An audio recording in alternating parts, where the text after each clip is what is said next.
Subscribe to our channel for more videos. Hi kids, welcome to SciSci Toys. Today we're gonna read Aladdin.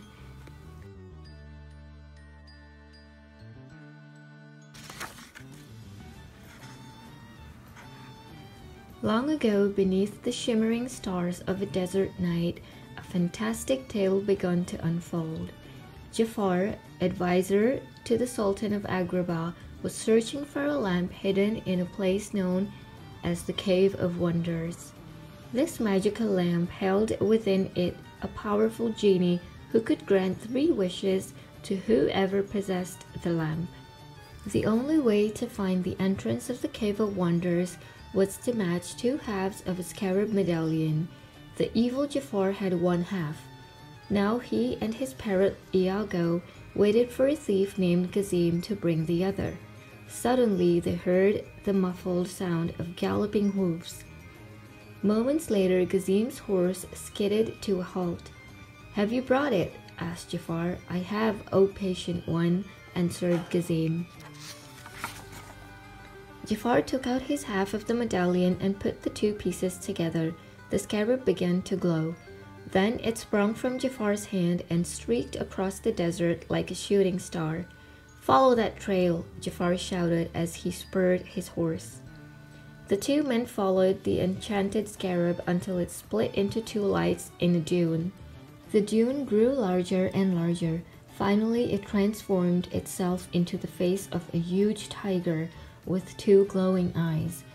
"At last, the Cave of Wonders!" cried Jafar. He turned to Gazim. "Now remember, bring me the lamp and the rest of the treasure is yours, but the lamp is mine."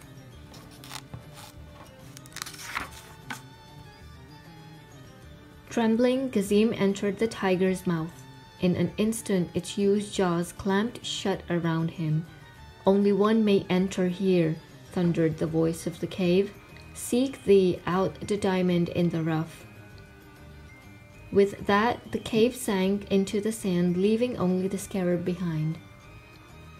"I can't believe it. We'll never get that stupid lamp now," squalled Iago after he had retrieved the scarab. "Patience, Iago," said Jafar. He thought for a moment. The diamond in the rough. Someone poor and ragged on the outside, but pure and noble on the inside. "I must find this one," he said with an evil smile.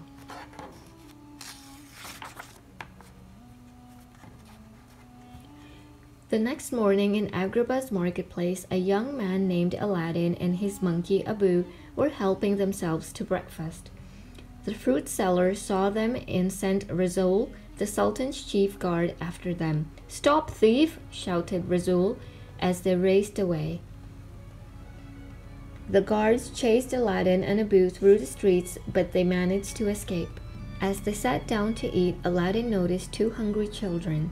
Like him, they had no money for food, so although he was starving himself, Aladdin gave his food to the grateful children.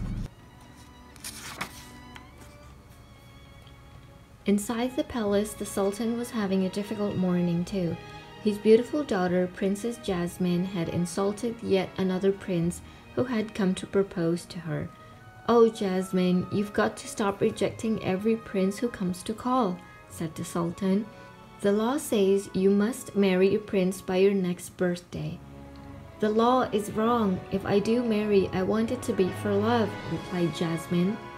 Later, as Jasmine petted her tiger, she said softly, "I've never had any real friends except you, Raja. I've never even been outside these palace walls. I must get away before it's too late." That night, Jasmine changed into ordinary clothes. With a sad goodbye to Raja, she climbed over the garden wall to freedom.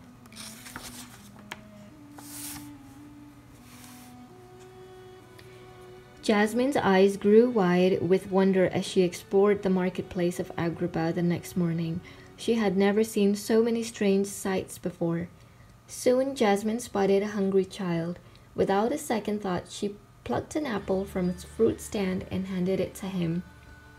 "You'd better be able to pay for that," shouted the fruit seller. "I'm sorry, sir," stammered the princess. "I don't have any money." but if you let me go to the palace, I can get some from the Sultan." "Thief!" shouted the fruit seller. Luckily for Jasmine, Aladdin came by just in time. "Forgive my poor sister," he said to the fruit seller. "She's a little crazy in the head. She thinks the monkey is the Sultan." As the fruit seller thought this over, Aladdin and Jasmine disappeared into the crowd. Aladdin led Jasmine to his rooftop home. "We're safe here," he said. "Where do you come from?"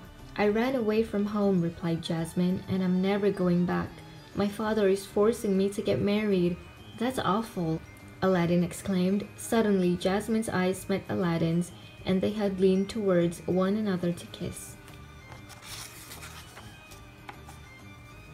Meanwhile, in his secret laboratory, high above the palace, Jafar consulted his magic hourglass. "Oh, sands of time," he chanted, "reveal to me the one who can enter the Cave of Wonders." The sand parted and gradually an image began to appear. It was the image of Aladdin. Jafar turned to Iago and flashed his evil grin. "Let's have the guards extend him an invitation to the palace, shall we?" Just as Jasmine and Aladdin were about to kiss, the guards arrived. Aladdin ran to the edge of the roof and held out his hand to Jasmine. "Do you trust me?" he asked. She nodded. "Then jump!" he cried. They landed safely into a pile of hay, but before they could get away, Rasul grabbed them. Angrily, Jasmine threw back her hood. "Unhand him by the order of the princess," she commanded. "The princess?" repeated Aladdin in surprise. "I cannot release this prisoner," said Rasul. "The orders for his arrest come from Jafar."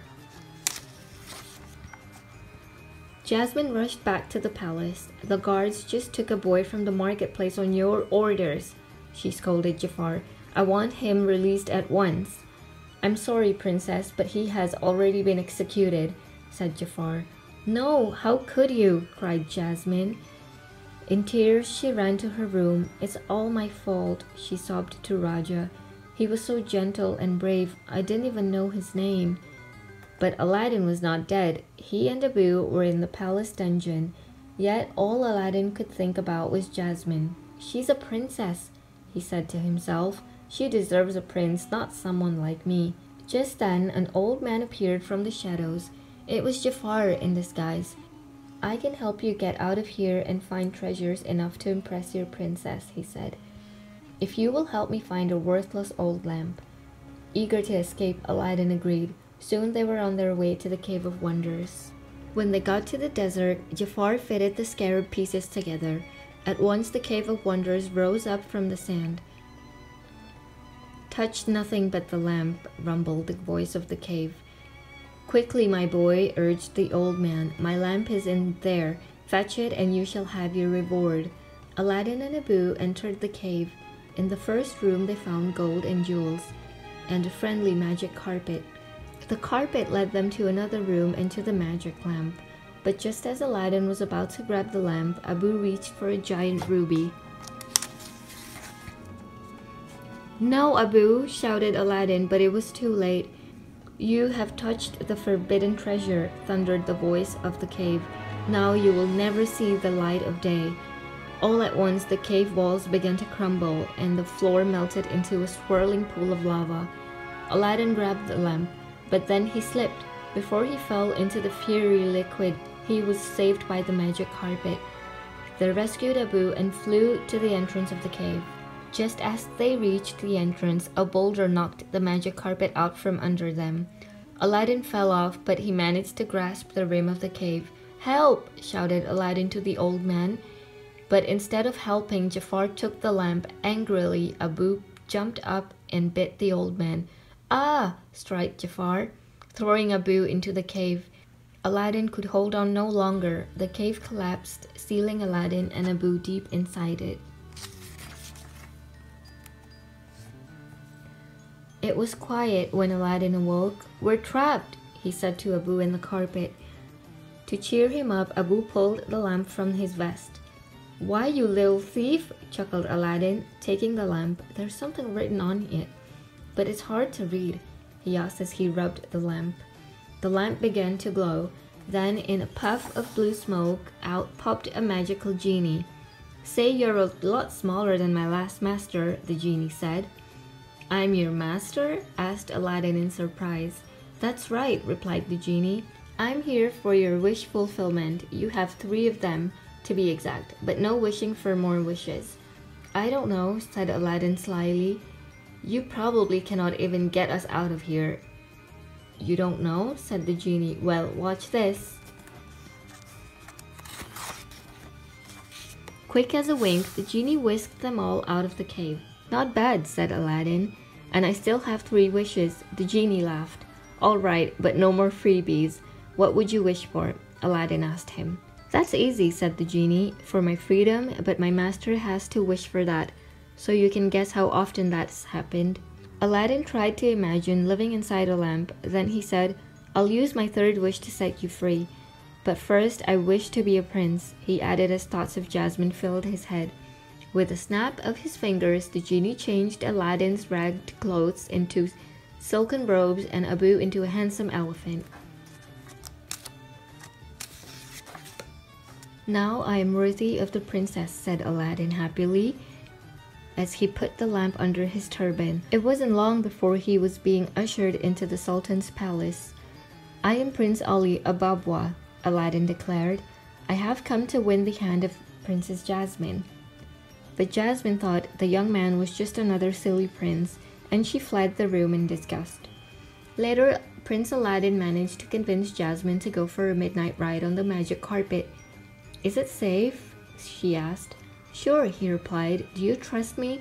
In a flash, Jasmine remembered where she had heard those words before. "Yes," she said softly, taking his hand. Jasmine stepped onto the carpet and away they soared. Could this prince be the boy I met in the marketplace? Wondered Jasmine. She decided to find out. "It's a shame Abu couldn't come with us," she said. "Abu doesn't really like to fly," replied Aladdin. "It is you," blurted Jasmine, but Aladdin was still too ashamed to admit he wasn't really a prince. Aladdin and Jasmine enjoyed their romantic ride. Then they flew back to the palace and said goodnight with a kiss. Meanwhile, Jafar had decided to marry Jasmine himself. So as soon as Jasmine was out of sight, the guards grabbed Aladdin. "I'm afraid you've worn out your welcome, Prince Ali," Jafar hissed. Then the guards tied Aladdin up and threw him into the sea. The weights attached to Aladdin's feet pulled him deep into the water. His turban fell off, and the lamp tumbled out. He managed to rub it, and the genie appeared. "Al, snap out of it," the genie urged. "You have to say, 'Genie, I want you to save my life, okay?'" Aladdin nodded slightly, and the genie brought him to shore. Back in the palace, Jafar had used his magical cobra staff to place the Sultan under a spell. "Jasmine, you will marry Jafar," droned the Sultan. "Never," cried Jasmine. "Father, I choose Prince Ali." At that moment, Aladdin burst into the room. He broke Jafar's staff and shouted, "Your Highness, Jafar has been controlling you with this."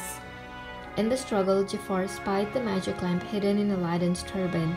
As soon as Jafar escaped, he had Iago steal it. "So, Aladdin and Prince Ali are the same," cried Jafar when he had the lamp at last. Jafar eagerly rubbed the lamp and the genie appeared. Jafar wished to be Sultan. Then he wished to be a powerful sorcerer. He turned the Sultan into a jester, Jasmine into a slave, and Raja into a tiger cub. "I am the most powerful man in the world," Jafar declared. "No, you're not," shouted Aladdin. "The genie is." "You're right," Jafar agreed. "The genie's power does exceed my own, but not for long. My 3rd wish is to be an all-powerful genie." "Your wish," said the genie, "is my command." In a flash, Jafar grew into a mighty genie, but before he could enjoy his new powers, shackles appeared on his wrists and a lamp appeared beneath him. With a giant whoosh, he and Iago were sucked down into the tiny lamp. 10,000 years in the Cave of Wonders ought to chill him out, said the genie as he flung Jafar's lamp far into the desert. everything returned to normal.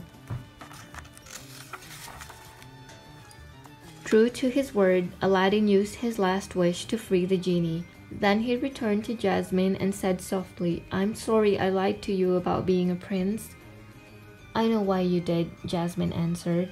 "Prince or no prince, you've certainly proved your worth." "It's the law that's the problem," declared the Sultan. "From this day on, the princess shall marry whomever she deems worthy." "I choose Aladdin," Jasmine said. Everyone waved goodbye to the genie as he flew off to see the world. Then Jasmine and Aladdin shared a gentle kiss and lived happily ever after.